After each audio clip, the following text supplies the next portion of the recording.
Halo, saya Maris Project. Salam kenal, saya usia 22 tahun, domisili di Kota Bogor, dan saya berbicara tentang seni dan bagaimana cara melukis di akun-akun saya. Maris Project itu singkatnya suatu proyek yang sudah berjalan dari 2022 semenjak saya pertama kali merintis ke dunia seni di kancah pameran dan suatu kompetisi.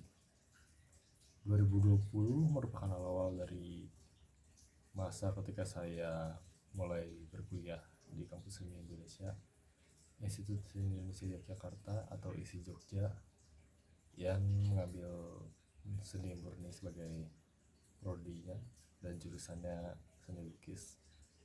Waktu itu singkatnya saya menjadi mahasiswa karena saya mendapatkan jatah SNMPTN alias jalur undangan, jalur rapot. Saya dulu saintek, bukan IPS maupun secara spesifik di dunia kesenian, tapi saya dari saintek itu saya memberanikan diri aja untuk masuk ke seni murni. Waktu itu saya memang jodohnya di Institut Seni Indonesia Yogyakarta, dan lagi saya mendambakan posisi itu karena menjadi mahasiswa dari seni ISI Yogyakarta itu merupakan suatu kebanggaan karena ISI Jogja mencetak maestro-maestro Indonesia, dan lagi Yogyakarta dikenal dengan murah ya untuk biaya kehidupan di sana, dan banyak kuliner, banyak masakan, banyak akses-akses yang mungkin didapati oleh pelajar. Jadi kupikir bakalan everything is fine di sana, tapi nyatanya hanya bertahan selama 3 semester. Di samping itu juga memang masa-masa COVID ya, jadi saya rasa 3 semester itu terdukung atau terbantu secara ekonomi karena tidak memerlukan budget untuk ongkos, ngekos, dan lain-lain. Dan setelah 3 semester itu berlalu, harus luring alias harus di tempat. Jadi kita ke sana, kita coba tinggal, dan hanya memuat kurang lebih 1 bulan aja. Apakah saya harus survive dan lain-lain? Tentu saya coba survive, dan ternyata ada beberapa hal yang krusial di rumah. Jadi akhirnya kita berunding sekeluarga, dan akhirnya saya memutuskan untuk berhenti perkuliahan di tahun 2022. Berhentinya juga sepertinya tidak terhormat ya, karena waktu itu tidak ada ongkos untuk ke sana. Jadi ya sudah gitu, saya mengundurkan dirinya secara diam-diam dan tidak pamit atau tidak mengurus berkas sama sekali. Jadi mungkin jatuhnya di drop out ya sama kampusnya sendiri. Tapi ya itu win-win solution yang paling berat kala itu. Tapi 3 semester yang saya dapati dari kampus ISI Jogja itu juga sangat berkesan dan berguna buat saya. Apalagi saya ingin menggeluti dunia seni, khususnya seni lukis, berpameran, dan lain-lain. Jadi 3 semester itu adalah basic yang sangat-sangat berguna sampai saya di titik sekarang ini. Apakah saya disebut seniman? Saya rasa belum. Saya lebih menyebut diri saya sebagai perupa atau seorang ya sudah pelukis saja gitu. Karena untuk jadi seorang seniman itu tuh jujur saja complicated, butuh banyak supply dan gak bisa tinggal sendirian. Di samping itu memang jadi seniman itu adalah suatu privilege bagi segelintir orang yang memang secara beruntung dapat memiliki hal-hal yang menjadi dukungan bagi dirinya menjadi seorang seniman.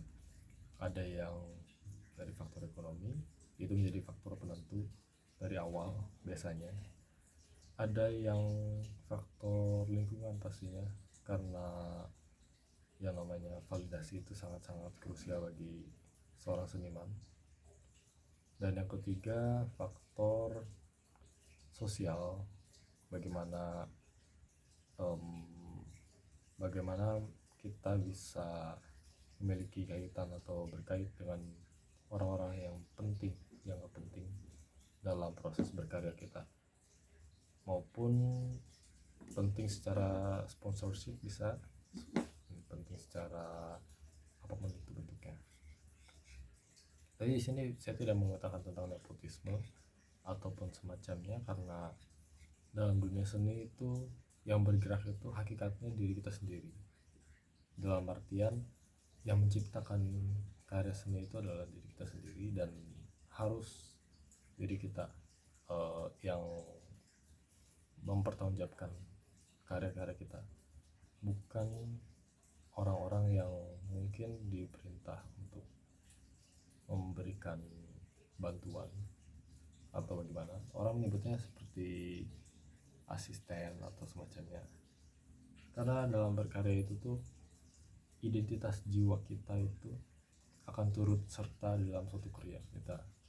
Dan bagaimana karya kita itu memiliki jiwa, atau karya kita memiliki asa yang sangat patut dipertimbangkan dalam kemajuan seni Indonesia khususnya, adalah poin penting yang ditekankan dalam sebuah kekaryaan.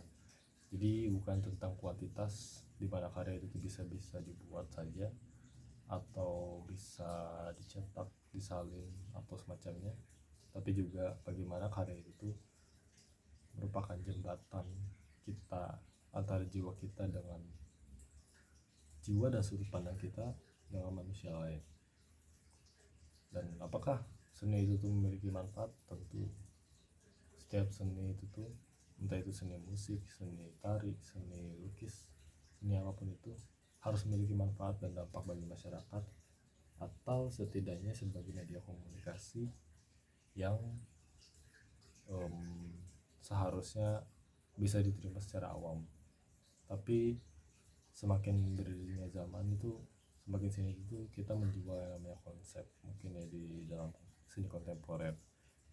Jadi bagaimana kita mengolah konsep pikiran kita menjadi suatu elemen visual adalah suatu PR yang bisa kita bandingkan gitu, atau aja bandingkan sebagai sebuah mahakarya dalam bentuk apapun itu.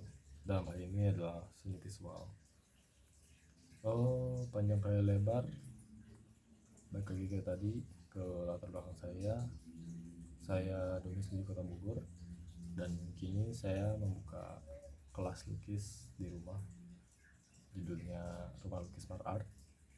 Mar itu adalah inisial dari Amaris Art, jadi Amaris Art, Rumah Lukis Amaris Art. Itu sebenarnya dulu pernah dibuat tahun 2018, tapi tidak memiliki judul. Jadi aku buat itu sebagai sesuatu yang fleksibel, dan syukur waktu itu ada murid-muridku yang antusias belajar sama aku tuh, khususnya di cat air dan krayon, karena krayon itu lebih mudah untuk dipelajari secara langsung dan sangat familiar ya di mata masyarakat. Mungkin dari masa-masa kecil tuh krayon tuh udah melekat dengan diri kita sendiri. Dan lagi aku ingin mengetahui lebih lanjut lagi bagaimana orang-orang menilai seni itu tuh dari sudut pandang yang baru, apakah bisa atau tidak. Dan Rumah Lukis ini juga saya bangun untuk kemajuan daya berpikir masyarakat, bahwa seni itu tuh tidak sekedar menggambar, tapi juga memiliki dampak positif, sosial, ekonomi, komunikasi, dan lain-lain.